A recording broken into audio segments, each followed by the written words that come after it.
তিন দফা দাবি আদায়ে এবং শিক্ষকদের উপর পুলিশের হামলার প্রতিবাদে আজ রোববার ৯ নভেম্বর থেকে সারা দেশে অনির্দিষ্টকালের কর্মবিরতি শুরু করেছেন সরকারি প্রাথমিক বিদ্যালয়ের শিক্ষকরা।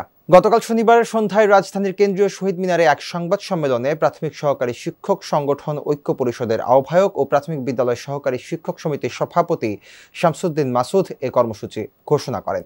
শিক্ষকদের দাবিগুলো হলো সহকারী শিক্ষকদের বেতন ১০ম গ্রেডে উন্নীতকরণ, ১০ ও ১৬ বছর চাকরি পূর্তিতে উচ্চতর গ্রেড সংক্রান্ত জটিলতার স্থায়ী সমাধান ও শতভাগ বিভাগীয় পদোন্নতির নিশ্চয়তা।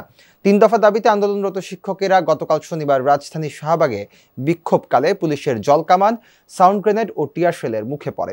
বিকেল ৩:৩০টার দিকে ঘটনা ঘটে। এ সময় শিক্ষক ও পুলিশ সহ আহত হন বেশ কয়েকজন।